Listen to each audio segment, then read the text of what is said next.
Praise the Lord. Joseph uthunyiwe, uJakobe ubaba wakhe uthi weJoseph abafowenu abalusele eShekhemu na bakuthume kubo, wamnikeza isinkwa, wamnikeza isikhaftini ngelanguage yanamhlanje. Abafowabo bayalusa kwaShekhemu, uJoseph naye uyathulwa. Lalela kahle bazalwane, abafowabo bathunyiwe ukuyokwelusa izimvu. uJoseph naye uthunyiwe, hayi ukuyokwelusa izimvu, kodwa abafowabo balusiwe, kodwa kumele babhekwe nabo. Hallelujah.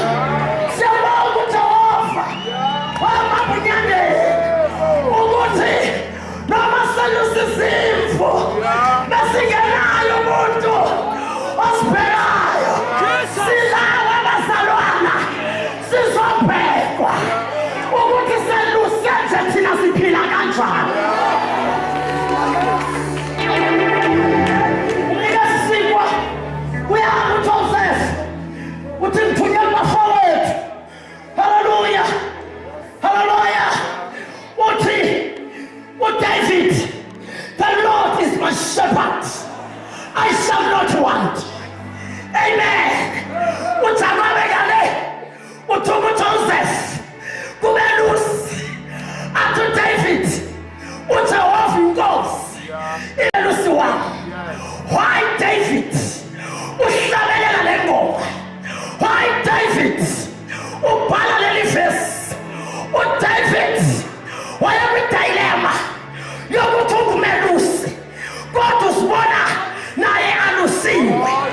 uDavid wayekwidilemma yokuthi une-experience yokwalusa, kodwa edinga nalento okwaluswa. Hallelujah. Ngoba kuyingozi ukwalusa ungaluswa.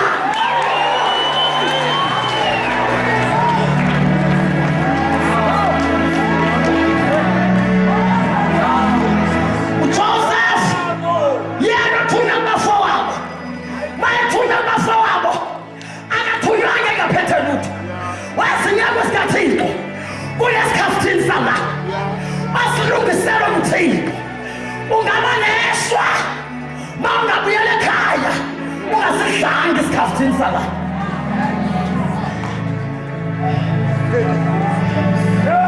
Hallelujah.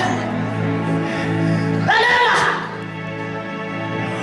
amadodana kaJakobe eluse izimvu, izimvu ziyadla, kodwa bona balambi. Bona balambile. Wabona uJakobe waba sengathi uyabeswa esekhaya, izimvu ziyashutha, kodwa abelusi balambile. Abelusi bayashayeka, abelusi bashayekile, abelusi bayakhala, abelusi abazazi ukuthi mabakhalele kubayo. Kanti ngikhala ntwana ngithi kodwa Jesu abazalwane besakithi every day sikhansela into engapheli. Thina sihlaphi masikhala, thina kubani osifukulayo, kubani umzali kwabantu ababisiwe. Baningi abantu abahlezi la abadinga abazali, abanye baphoxekile emabandleni, abanye baphoxekile emakhaya, badinga ukwaluswa. But I want to tell you today ukuba sikhona isikhaftini sakho. Jesus.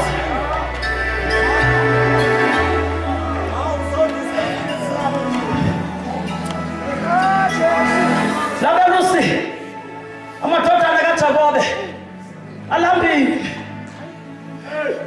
ngoba mawushisa ngumlilo iyafika le ndaba yendlala.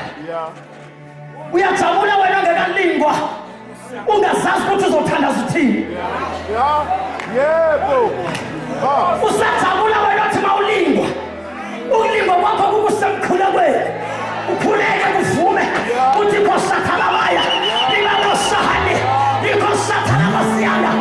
Ake uzwe isilingo esithi masiphethe. Ungazazi ukuthi uzoqala kanjani mawuthi yakhuleka. Kanti hayi sonke leso sikhathi kukhona into ephekwayo. Hallelujah. Hallelujah. Hallelujah. Kwesinye isikhathi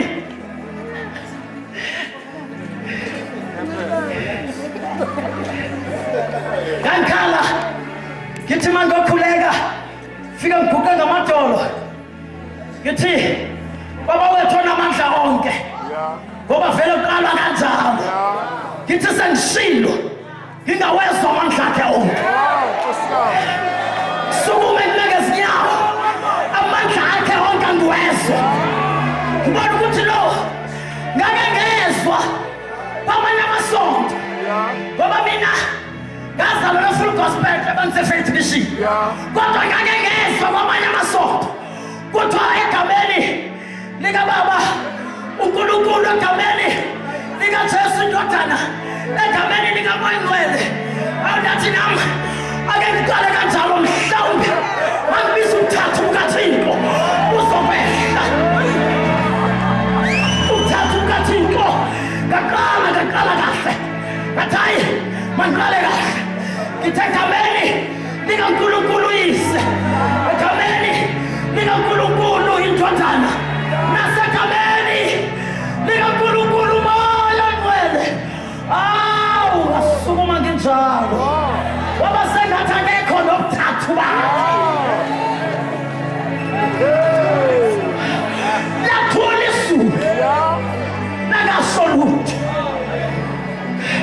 ngingathanga so kodwa kuyaphela.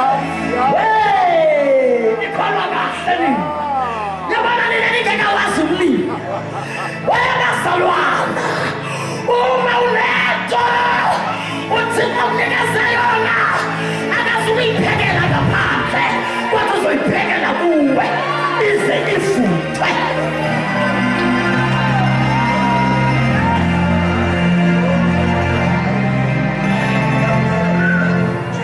David, the Lord is my shepherd.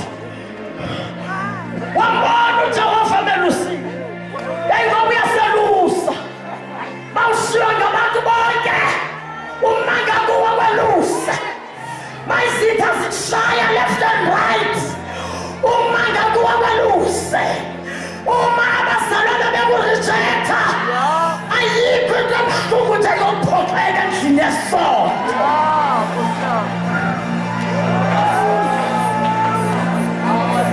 Ungcono ukushaya useseGibhithe kunokushaya songene eKanani.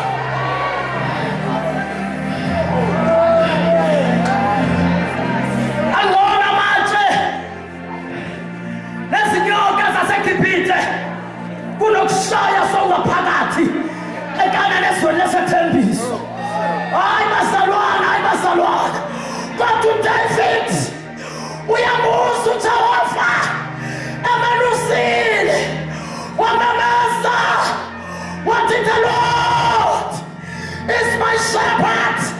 Noma ngalusa izimvu zikababa uJese kodwa uJehova yena walusa mina akozeli akanali lo-Lord Israel.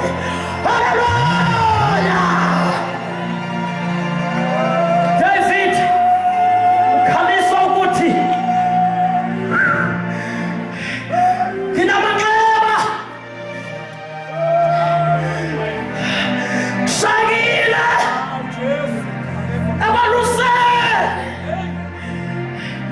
uDavid ukwidilema yokuthi uyayazi weak point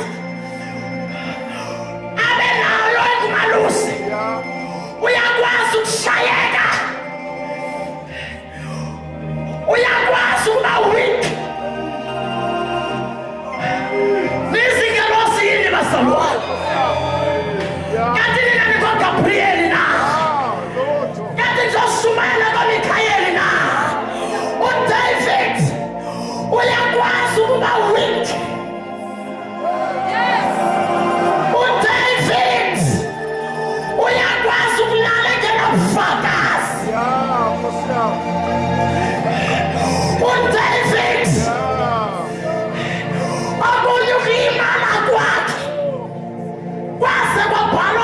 yazi nathi siyafunda.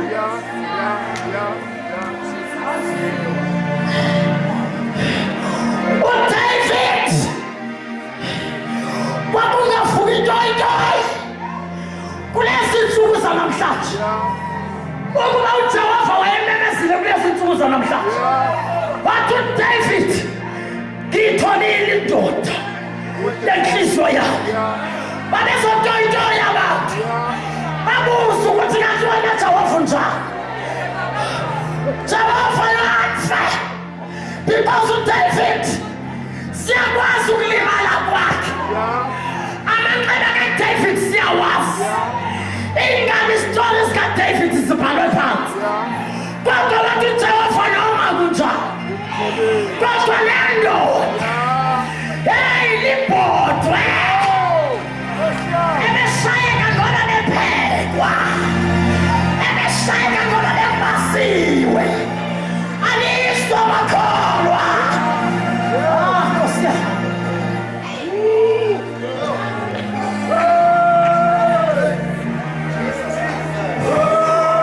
Uyakwazi ubuhlungu bakuthi ngelinye ilanga yilo zoyikhuluma ebantwini. Ngoba ulele ungayazi longayikhuluma kuJehova. Uvele kufika abantu abaningi kusasa. Mhlawumbe nenkinga mshado. Hayi. Athi unenkinga mshado. Athi nenkinga mshado akangixazulule leyo. Kufika omunye athi ngilibele emoyeni ngiyaliyeka naleli sonto. Asho kuwe ulimele udlula yena. Kodwa udinga usizo lwakho. Wema uyandele besizokhamfathwa. Iphi ndawo yokwenza abantu ababiziweyo nguThixo.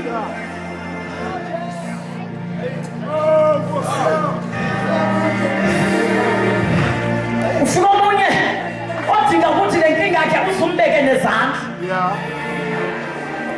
Udinga izandla zakho phela. Azasho athi ngidinga nje izandla zakho. Asho uze ukuthi iminwe thambile. Thambile. Thambile. uNkulunkulu ngaleso sikhathi uthulile. Ngoba into yaziwa yena ibhodwe lakhe lisemlilweni. Khona into ephekwayo. Khona into ephekwayo.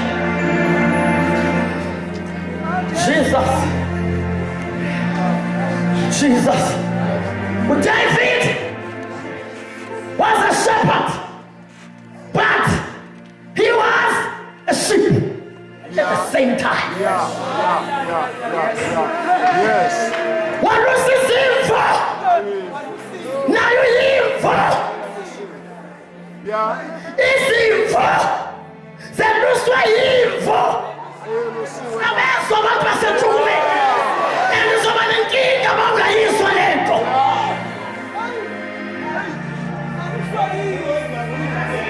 David was a sheep, but David was a shepherd. Kulenkathi lapho kwakufuneka afukule imvu ekhugayo uDavid. Leyo mvu ekhugayo ifukulwa yimvu ekhugayo. Kodwa akakwazi ukuyishiya. Imvu ekhugayo ithwele imvu ekhugayo. That is why uJehova wathi ngidinani ngitholile indoda yenhliziyo yami ngoba David uthe noma ukhuga ulimele emahlelweni kodwa wawangashiyi izimvu zawo wasithwala ngesikhathi udinga ukuthwalwa nawe wasithwala izimvu zawo wasithwala ngoba ulimele kodwa ulimele ithwala amandla esasukuthwala izinto ezilimele. Mighty Jesus. Abantu uma uDavid ekhuga emahlelweni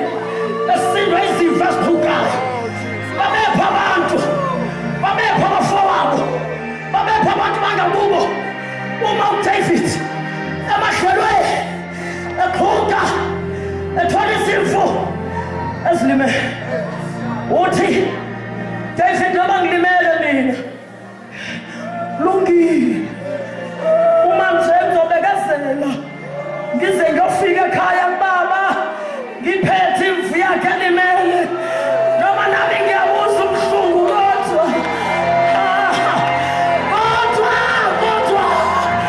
kodwa kulungile kulungile-ke ngizofika kubaba ngithi baba ngilimele kodwa nansi imvu yakhe.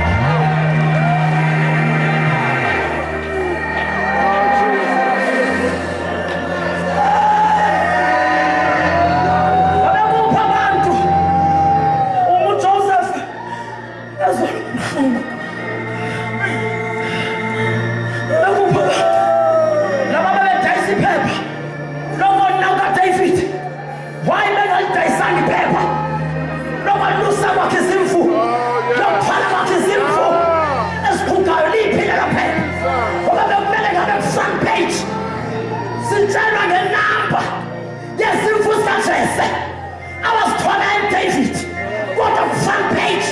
This one, you will point that David. Oh, my Lord.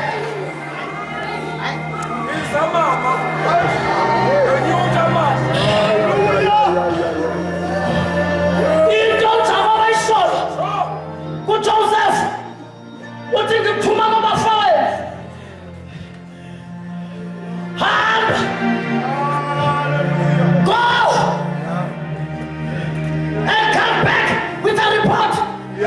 Yes. Nitagifuna kwa report. Hapa. Ubuye. Ungafelele. Ungabale.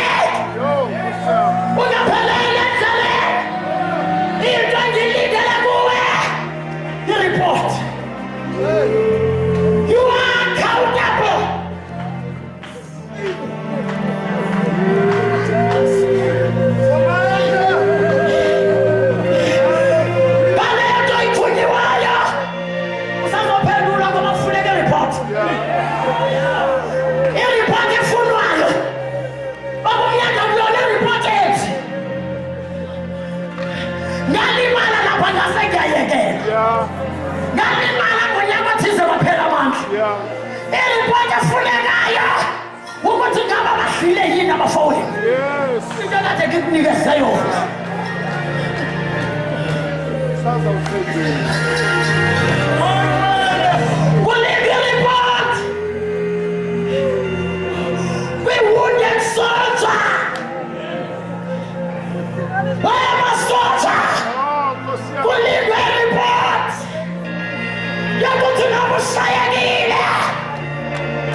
athi ngizokwenza izitha zakho zizokhothama phambi kwakho ngoba bangangilahlanga nami ngiyobagcina ezinsuku zokulingwa izitha zakho zizokhothama kuwe ngoba mina Jehova ngizobe nginawe yebo ungakhala namhlanje bathi uJehova nawe.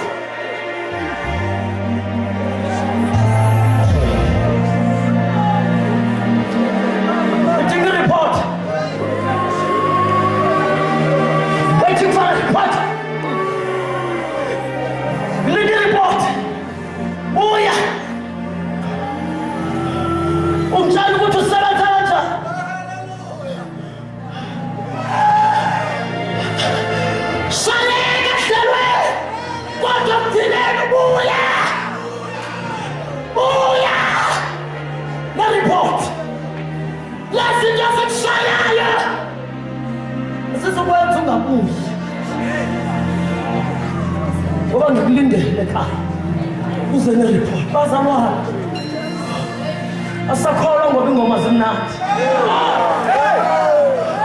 kodwa sasiqoqa i-report asebe la ngoba kuno-anele omkhulu asashumayeli ngoba abantu begquma kakhulu kodwa sasiqoqa i-report sasilimele kwanele sasishayekile kwanele kodwa namhlanje uNkulunkulu uzopholisa amanxeba abantu ababizileyo abashayekileyo ensimini abashayekileyo ehlelweni wemzalwana wami wabefundisi wabavangeli wabashumayeli noma buhlungu bunomswalo ungasilahla esikhathini sasekhaya uyasuka uJakobe enkosi yami uyahamba uya kwaShekhemu indaba yami lapha kwaShekhemu uya kwaShekhemu lapha thunywe khona uJoseph uyazazi lapha thunywe khona ungathi ngenxa yesimo bese ulusa i-direction lendawo wathunywe kuyo.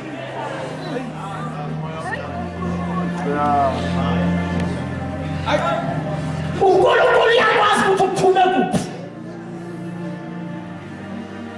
noma kuleyo ndawo athume kuyo uzolinyazwa khona kodwa uNkulunkulu mayithume kuleyo ndawo thume kuleyo ndawo. Uma ngabe uJehova ukubizela insuku wangamsindi you can't run away kule ndawo thina thume kuyo hlala kuyo.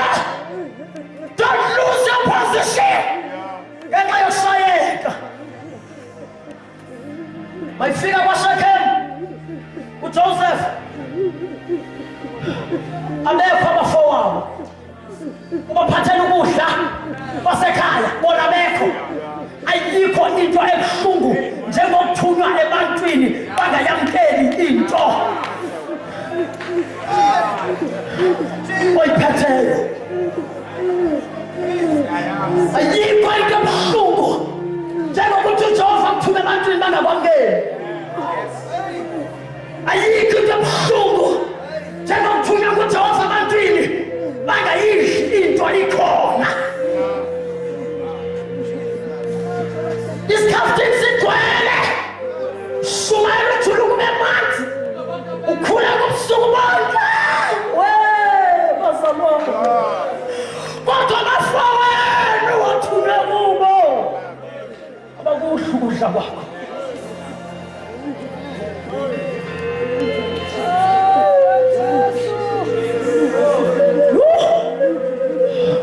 Waza kabuhlungu weJehova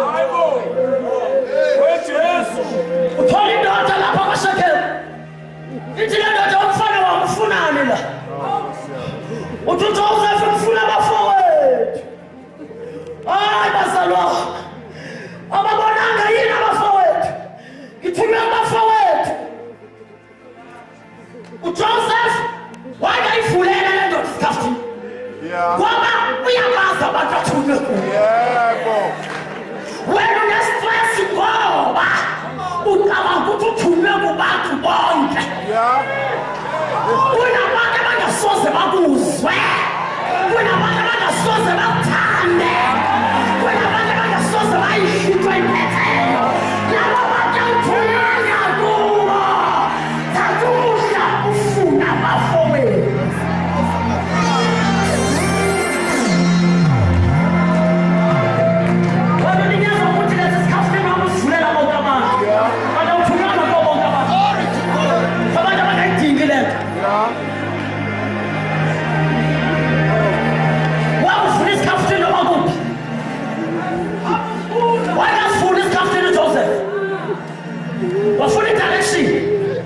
Alright. Lendoda uNkulunkulu uyiprovide uJoseph ukuze ibe yibridge lokuthola abafowabo. Hayi ukuthi ayinike isinkwa sikababa. Kodwa yona iyam-asharisha ukuthi athola abafowabo.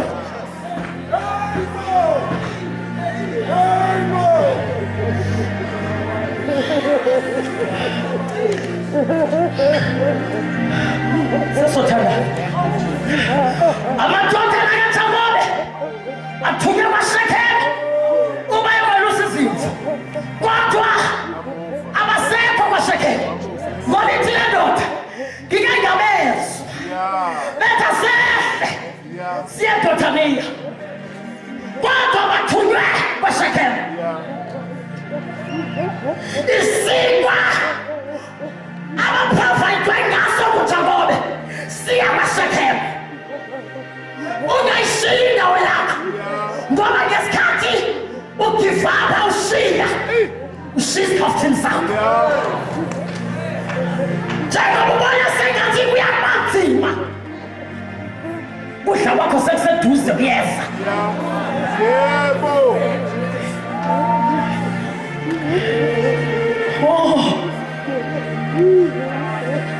Lapha kwaShekemu, engikhuluma ngomhlaba kwaShekemu sithandazi, kule ndawo abathunywe kuyo yindawo e-right, kodwa bona bashiye indawo e-right.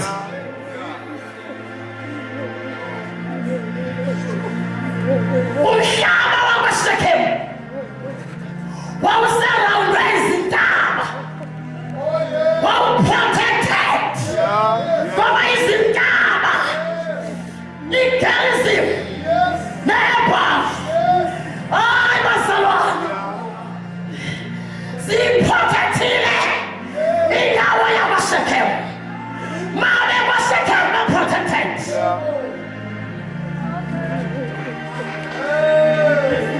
kwaShekemu kwakune-streams, kwakunemithombo yamanzi. Wayesazi kahle uJakobe ukuthi izimvu zizophuza, wayesazi kahle uJakobe ukuthi nabo bazophuza, kodwa bashiya leyo ndawo. Mntaka baba, ungayishiya indawo yakho ngoba kunezinto ezikushayayo. Onyana bakaJakobe bayishiyelana indawo enjena. Amadodana kaJakobe angenwe yini ukushiya indawo enjena?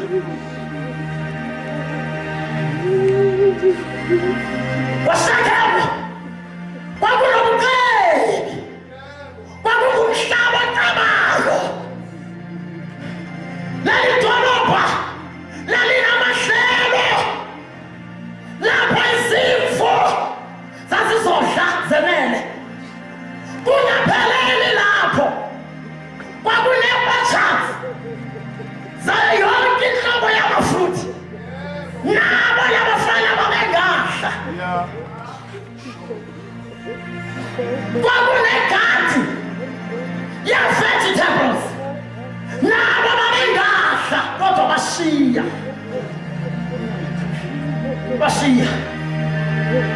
Leyo ndawo yayibizwa ngokuthi yi-Paradise of the Holy Land. Izivakashi, ama-tourist endawo ayesiza kule ndawo efuna ukubona ubuhle, kodwa amadodana kaJakobe ashiya lobo buhle.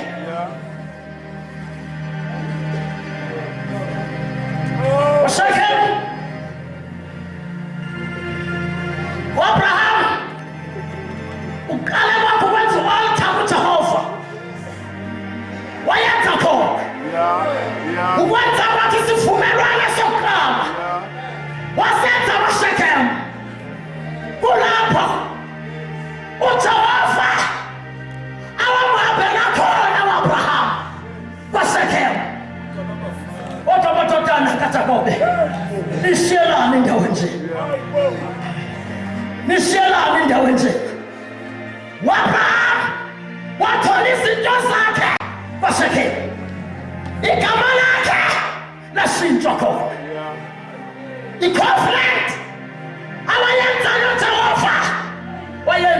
kwaShekhem. Kodwa amadodana kaJakobe akayiboni yonke leyo nto. Kodwa ukhulula kakhulu indawo yakwaShekhem yayibizwa ngokuthi i-place of refuge. There was a strong tower there. Ungafunda kwiJudges chapter 9. Kwakune strong tower kwaShekhem. Lapho kwakubalekela khona abantu abalimeleyo. Amasosha alimeleyo. Amadoda okulwa ayebalekela khona kwaShekhem. Kuthiwa nababulali babalekela khona. Kuthiwa masengenile kwaShekhem ningamsambulala ngoba sengenile. Ningamsamqathela. Ningamsamqathela ngoba sengenile. Noba belimele ningamsamqathela ngoba sengaphakathi kwaShekhem.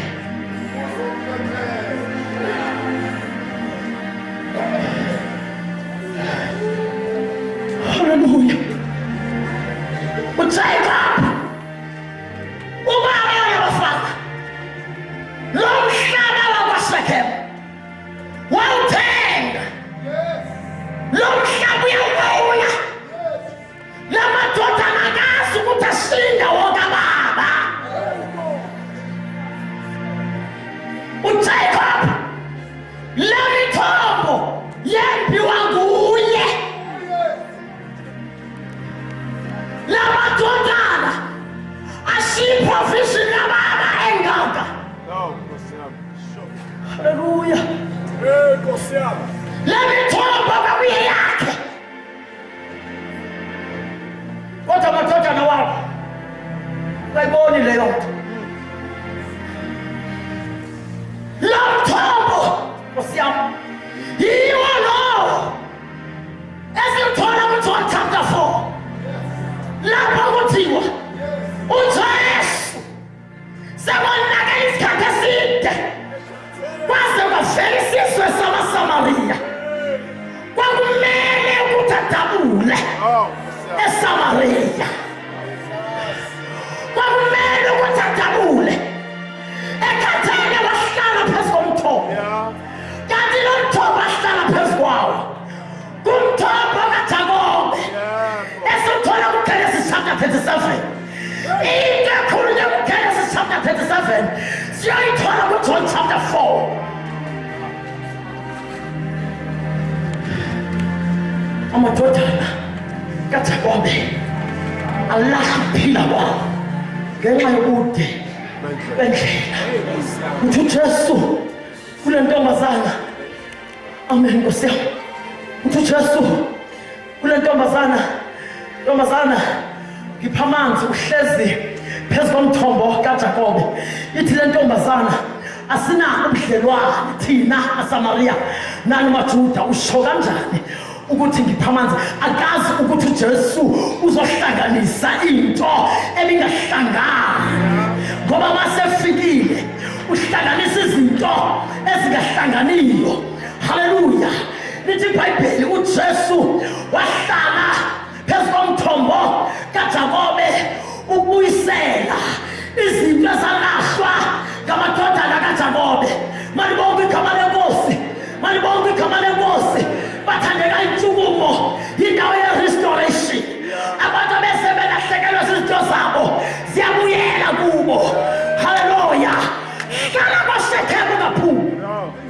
Ungasaphuma kwaShekhem. Ungasaphuma kwaShekhem.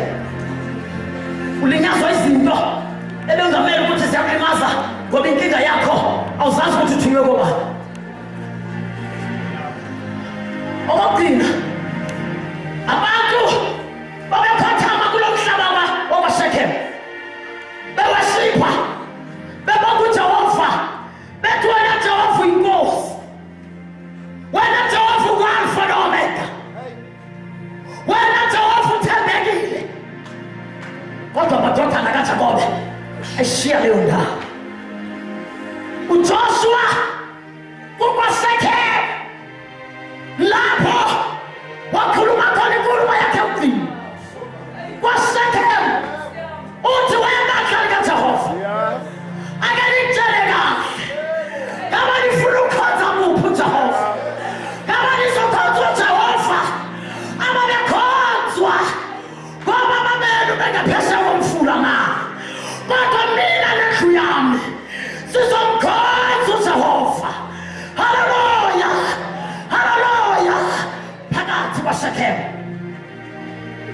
u-Abimeleki isitha ungena lapha umfazi bapha abafazi bentshukumo u-Abimeleki isitha sikaNkulunkulu isitha sika-Israyeli isitha sebandla isitha sendlu kaJehova wazama ukubulala lo mhlaba ngoba ngithenga umhlaba wendlebe wezinyawo zikaThixo sisemhlabeni wendlebe kuhle silimana ngoba sigcine umhlaba kaThixo kwaShekemu. Jesus ivangela yona into yokuhlala abazalwane yama usaphanza ngoba nezingoma ezikusisayo usengumntwana kakhulu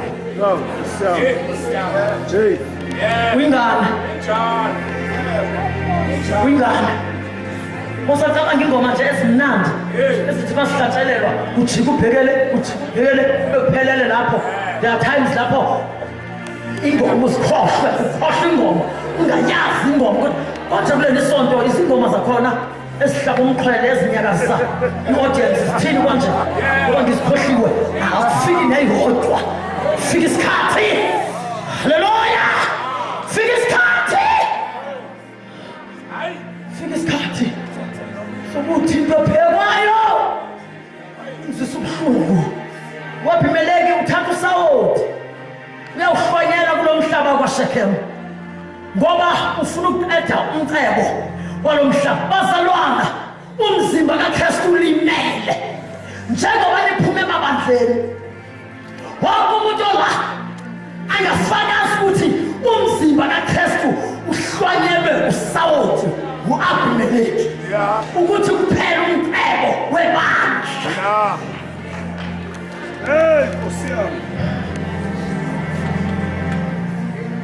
Wathi sehlwanyele uSawuli zaphuma izinto zakwaShekemu ngoba indaba kaThixo angeke uyivalele. Uma uNkulunkulu ethethile phezu kwendawo, uma uNkulunkulu ekhulumile ngawe, ayikho into engawuvalela. Praise the Lord. Isitha sikaThixo sathi sesibulala into kaThixo.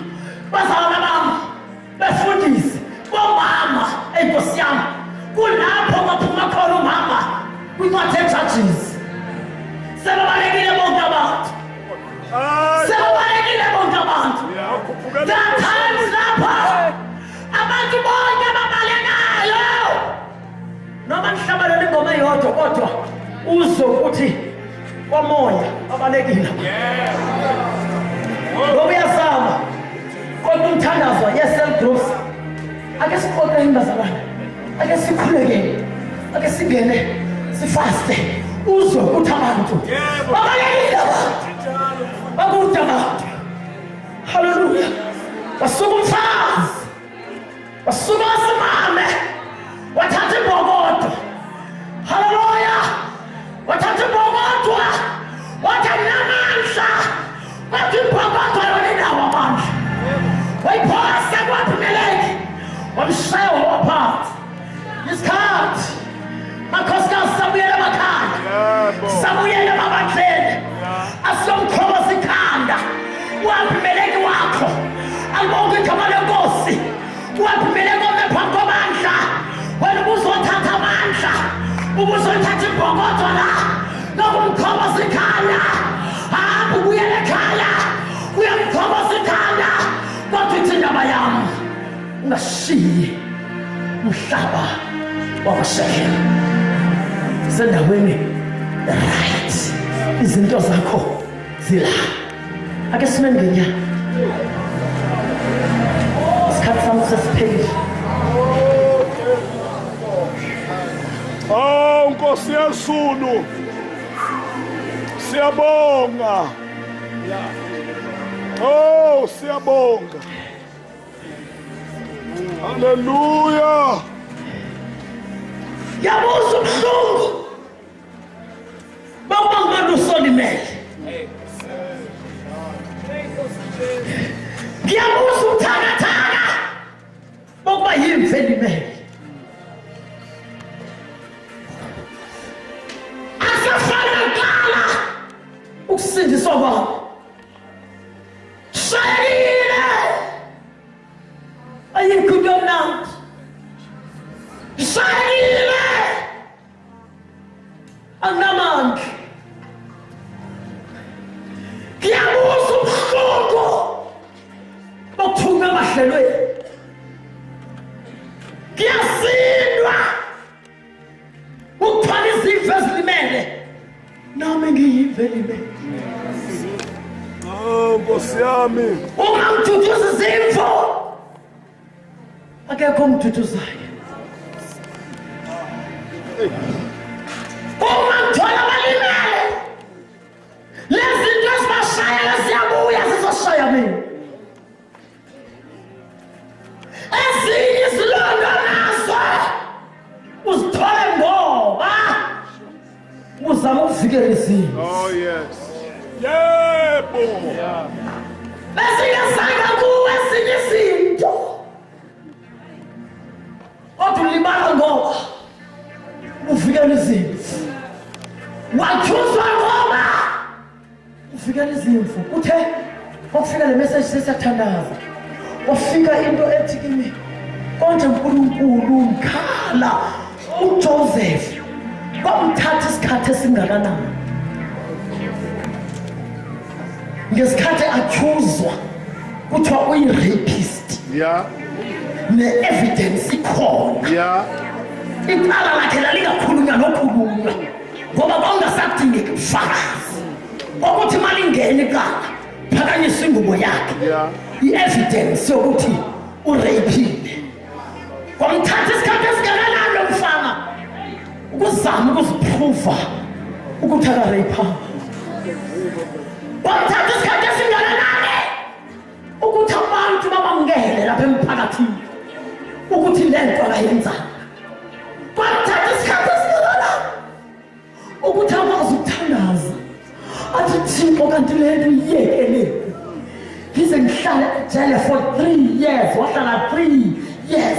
January to December to December. Ehleze ejele uNkulunkulu ethulile. Oh. Hey. Hayibo. Kanti uNkulunkulu usebenza kanjani? Uthulelene Jehova esimene esinjini. Usazi kahle Jehova ukuthi angireyphanga. Ngingaziphufa kanjani? Ngoba i-evidence ikhona. Kunabantu la abasazazi ukuthi bazokhonzaphi. Oh, Nkosi yami. Ngoba emabandleni kune-evidence yakho. Iphakanyisiwe i-evidence. Ngeke ukwazi ukuzidifenda. Ngeke ukwazi ukuzama ukuyikatisa mina.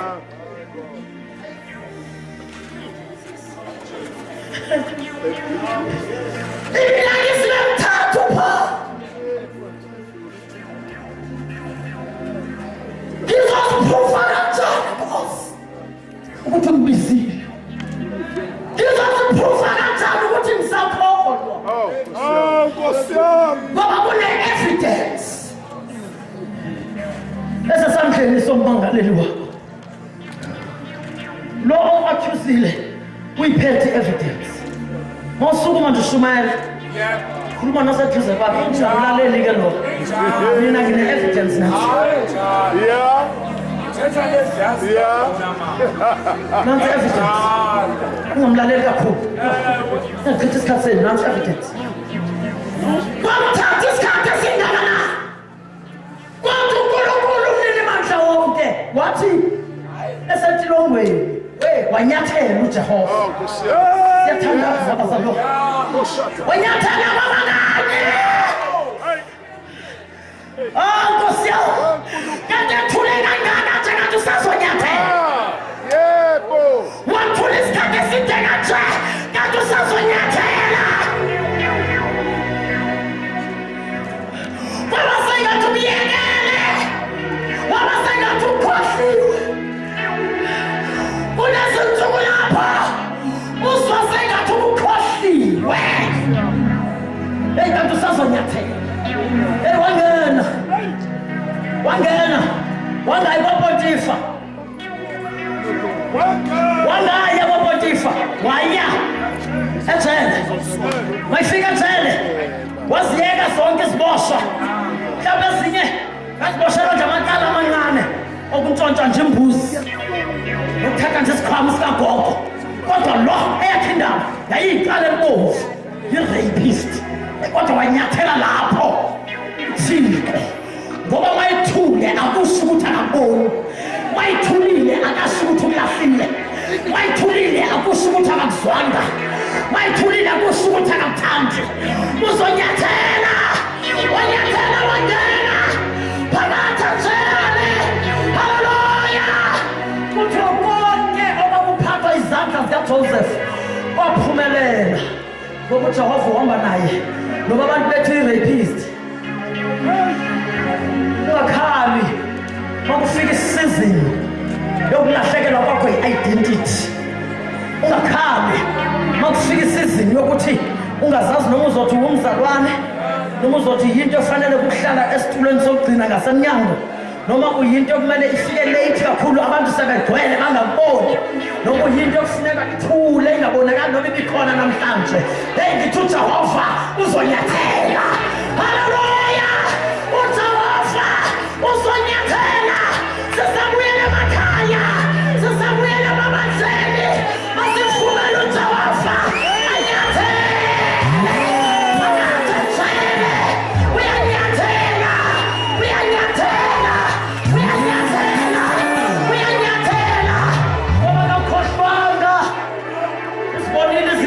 zakho usile ukhala kwakho akasiphakamisele izandla zethu